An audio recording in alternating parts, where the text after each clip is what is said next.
എല്ലാവർക്കും വണക്കം. എൻ്റെ ലാംഗ്വേജ് ഏതായാലും ശരിയല്ല എന്ന് പറയുന്നത്. അപ്പം പിന്നെ കുറച്ച് വൃത്തിയിലും മെനയിലൊക്കെ അങ്ങ് സംസാരിക്കാമെന്ന് വിചാരിച്ചു.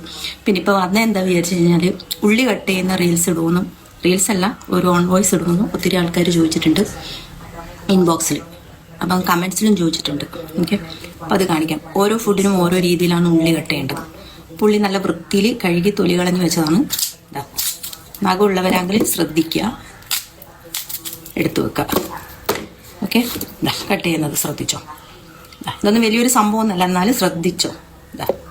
അതായത് സ്പീഡ്, കത്തി എപ്പോഴും സ്ട്രോങ് ആയിരിക്കണം, അത് ഫസ്റ്റ് ശ്രദ്ധിക്കണം. നഖം ഉള്ളവരാണെങ്കിൽ നഖം ഇങ്ങനെ പിടിച്ച് കട്ട് ചെയ്തത് നഖം അങ്ങ് കട്ടായി പോവും, കൈയും പോവും. എപ്പോഴും കൈ ഇങ്ങനെ പിടിച്ചിട്ട് കട്ട് ചെയ്യണം. ഉള്ളി ഇവിടെ സ്ട്രോങ്ങിൽ വെച്ചിട്ടുണ്ട്, ശ്രദ്ധിക്കണേ.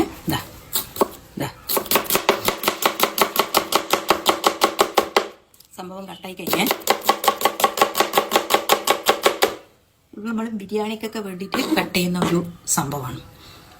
ഇനി അങ്ങനെയല്ലാതെ തന്നെ നീളത്തിൽ കട്ട് ചെയ്യും. നമ്മൾ ബിരിയാണി അങ്ങനെയുള്ള ഐറ്റംസുകളൊക്കെ ഓരോ ഫുഡിനും ഓരോ രീതിയിലാണ്. ഇനി സ്മോൾ ആയിട്ട് കട്ട് ചെയ്യുന്നത് ഇതേ രീതിയിൽ തന്നെ കട്ട് ചെയ്തെടുക്കുക. ഫസ്റ്റ് നേരെ തിരിച്ചു വെക്കുക. ജസ്റ്റ് ഒരു 3-4 കട്ടിങ് കഴിഞ്ഞു. ഓക്കെ, പിന്നെ നമ്മൾ കൊത്തി അരിയുന്ന ഒരു ഇതുണ്ട്. അതിപ്പോൾ ഇങ്ങനെ അരിയുമ്പോൾ ഈ കവർ ഇട്ടിട്ട് അരിഞ്ഞ് കഴിഞ്ഞാൽ നല്ലതായിരിക്കും. ചിലപ്പോൾ പ്ലാസ്റ്റിക് കവറാകുമ്പോൾ ഇനി അതിനൊരു പ്രശ്നങ്ങൾ വരും. പ്ലാസ്റ്റിക് കവറല്ലേ, അത് ഇങ്ങനെ ഇതായി പോകില്ല. പിന്നെ പ്ലാസ്റ്റിക് ബോർഡല്ലേ, മരത്തിൻ്റെ ഇതുണ്ടായിരുന്നു, അത് ചീത്തേരി കളഞ്ഞതാണ്. അത് ജസ്റ്റ് ഇങ്ങനെ കാണിക്കാവേ. ഓക്കെ,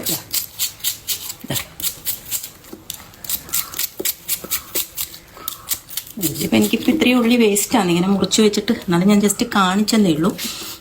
പിന്നെ കണ്ണൂർ ലാംഗ്വേജിനെ പറ്റിയിട്ട് ഒരുപാട് ആൾക്കാർ കുറ്റം പറയുന്നതൊക്കെ കേട്ടു. കണ്ണൂരുകാരെ തൊട്ട് കളിച്ച് അക്കളി ഇക്കളി തീക്കളി ദോഷിച്ചോ, അത് വേറൊരു കാര്യം. പിന്നെ എല്ലാ ലാംഗ്വേജിലും സംസാരിക്കാൻ വേണ്ടിയിട്ട് അബിക്ക് അറിയാം. പിന്നെ ഇന്നലെ സോഫയുടെ കവർ ഇട്ടത് ജസ്റ്റ് കോമഡി ആയിട്ട് ഇട്ടെന്ന് മാത്രമേ ഉള്ളൂ. ബട്ട് ഞാൻ എല്ലാ ലാംഗ്വേജിലും സംസാരിക്കും. ഓക്കെ,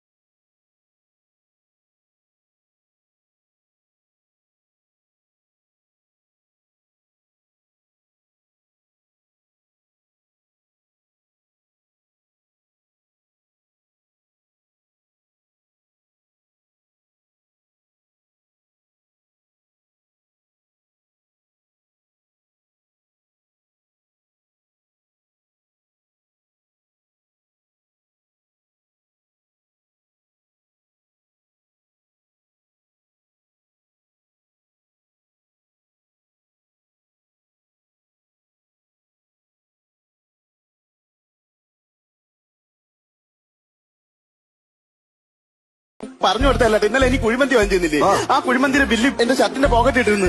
വീട്ടിൽ പോയപ്പോ ചേട്ടൻ അത് തൂക്കി കലിപ്പായി. എടി നിനക്ക് അത് വലിച്ചു കീറി കളഞ്ഞു വരുന്നടി. ഞാൻ ചേട്ടൻ വാങ്ങിച്ചെന്ന ഓർമ്മയിൽ ഞാൻ സൂക്ഷിച്ചു വെച്ചിരുന്നേന്ന്. ഞാനൊരു കാര്യം പറയട്ടാ, എന്റെ ചേട്ടനെയും എന്റെ പിള്ളേരെയും കളഞ്ഞിട്ട് നമുക്ക് എങ്ങോട്ടെങ്കിലും ഒളിച്ചോടാം. നല്ല കാര്യം. എനിക്ക് അത്രയ്ക്ക് ഇഷ്ടമാണ്. എനിക്ക് നിന്നെ മറക്കാൻ പറ്റൂല, ഭയങ്കര ഇഷ്ടമാണ് എനിക്ക് നിന്നെ. മക്കളെ, നിന്റെ ഈ സ്വർണ്ണമാലല്ലേ താലി, ഇത് എത്ര പവനുണ്ട്? 2 പവൻ. നമുക്കിത് പണയം വെച്ചാലോ? പണയം വെക്കാനാ? ഇതാ ഇതിന്റെ മഹത്വം നിങ്ങൾക്ക് അറിയോ മനുഷ്യ? ഇതിന്റെ മഹത്വം അറിയോ? എന്റെ കാണപ്പെട്ട ദൈവം എന്റെ ഭർത്താവ് കെട്ടിത്തന്ന ഇതിനെ നിങ്ങൾ പണയം വെക്കാനല്ലേ? നമുക്കിതുകൊണ്ട് വിൽക്കാനാ? നമുക്കിതുകൊണ്ട് വിൽക്കാനാണ് നല്ലത്. വിറ്റ് കഴിഞ്ഞാൽ നമുക്ക് ഇതും കൊണ്ട് ലാഭിച്ചേട്ടങ്ങ് പറക്കാം. എനിക്ക് ഭയങ്കര ഇഷ്ടമാണ് ചേട്ടൻ. എനിക്ക് നിന്നെ ഭയങ്കര ഇഷ്ടമാണ്. സത്യം? നക്കു നവ ചാല ഇഷ്ടം. എന്ന് വെച്ചാ തെലുങ്കില് നിന്നെ ഭയങ്കര ഇഷ്ടമെന്നാണ് ഞാൻ പറഞ്ഞത്. എങ്കിൽ എനിക്കും അത് തന്നെ. എന്തോന്ന്? നാക്കു ചാവ ചാ. നീ കൂടുതലൊന്നും പണയം. ഞാൻ ചപ്പാത്തി കഴിക്കാറില്ല, ചോറാണ് തിന്നണത്. അതുകൊണ്ട് എനിക്ക് ഹിന്ദി അറിയാനും പാടില്ല. അതാണ് കാണാന്ന് പറഞ്ഞപ്പോ ഞാൻ വേണ്ടാന്ന് പറഞ്ഞത്. ബസ് എന്നിട്ട് അലക്കാൻ പറ്റുള്ള ഇത്തിരി ചോറ് തരും. ഓ, ഇതും ഹിന്ദിയാണ്. എനിക്ക് ചപ്പാത്തി നഹി നഹി, എനിക്ക് ചോർ ചോർ ചോർ. ആ ചോർ. तू चोर है? Yes, I am चोर. No कन्नी. चोर.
മോളിപ്പോ എന്താ പറഞ്ഞേ?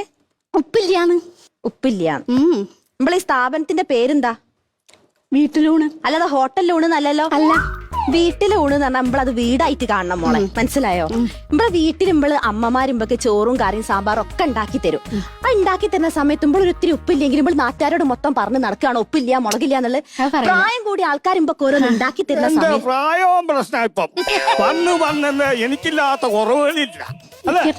നാണേട്ടാ കസ്റ്റമർ. അപ്പൊ നമ്മളെന്താ ചെയ്യണ്ടെച്ചാ മോളെ, ഒന്നെങ്കിൽ നമ്മളിത് അഡ്ജസ്റ്റ് ചെയ്യാ, അല്ലെങ്കിൽ അടുക്കളയല്ലേ ഉപ്പ് പോയി എടുത്തെടുത്ത് തിന്ന്, അത്രേ ഉള്ളൂ. ഞാൻ ഉപ്പെടുത്ത് നിന്നോളെ ചേച്ചി അടുക്കളയും. ഉണ്ടാക്കി വെച്ച ചോറും സാമ്പാറും ഒക്കെ നല്ല വൃത്തിയും വെടുപ്പുള്ളതാ. പക്ഷെ അടുക്കളയിൽ നിൽക്കുന്ന മൂപ്പർ അത്ര വെടുപ്പല്ല. അങ്ങനെയാണ്, ഞാൻ അഡ്ജസ്റ്റ് ചെയ്തോളാം. കഴിഞ്ഞ മാസം തന്നെ ഒറ്റ കോളില് കോയമ്പത്തൂർ എത്തിപ്പോയി. മനസ്സിലായില്ല? ഞാൻ മുറ്റടിച്ചോണ്ടിരിക്കുമ്പോ കോള് വന്ന് വർത്താനം പറഞ്ഞ് റോട്ടുമിലേക്ക് ഇറങ്ങി. അവിടെ ഒരു ബസ് നിർത്തിട്ടിനി, അതിൽ കേറി. ഫോണ് കട്ട് ചെയ്തപ്പോ ഞാൻ കോയമ്പത്തൂരിൽ നിക്ക ചൂലുമായിട്ട്. അങ്ങനെ കോയമ്പത്തൂരിലേക്കുള്ള ബസ് ഇനി പോലും അത് അങ്ങനത്തെ ഒരു ഇതാ. എനിക്ക് ഒരു ബോധമില്ല. ശരി. പിന്നെ അവിടുന്ന് നാട്ടുകാരും പോലീസുകാരും ഒക്കെ കൂടെ ചേർന്ന് ഇവിടെ കൊണ്ടാക്കി.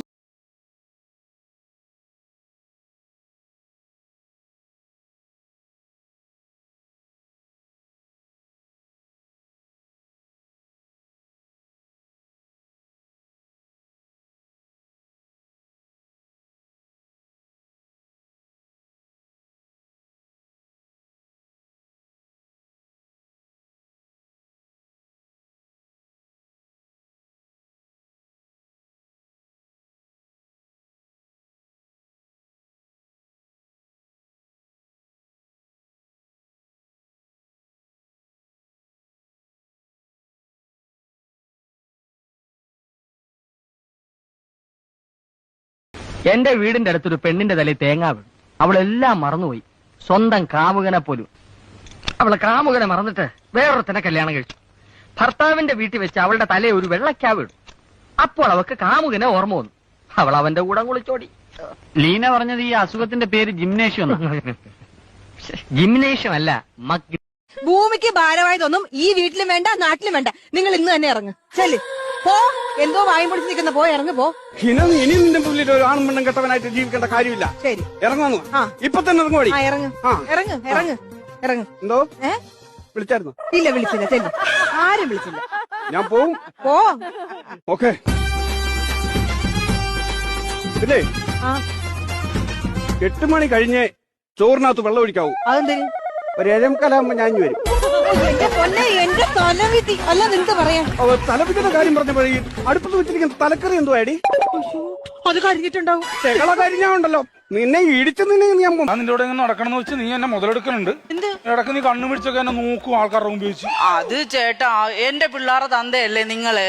ഞാൻ ആ പരിഗണന നിങ്ങൾക്ക് തരുന്നുണ്ടല്ലോ. പിന്നെ എല്ലാ കാര്യത്തിലും നിന്നോട് വരികയും വേണം, ഞാൻ പിന്നെ എല്ലാം കേൾക്കുകയും വേണം. എന്തൊരു കഷ്ടമാണിത്. അല്ല, നിങ്ങൾ എന്താ ഇപ്പൊ ഈ പണിക്ക് പോകെ? ഈ ഒരു സീരിയൽ സിനിമ ആളിയുടെ ഭർത്താവ് പണിക്ക് പോകരുത്. തെങ്ങിനെ മണ്ടരിക്ക് വളമടിച്ചോണ്ടിരുന്ന മനുഷ്യനല്ലേ നിങ്ങള്. എന്താ നിങ്ങൾ മണ്ടരിക്ക് വളമടിക്കാൻ പോവാത്തെ?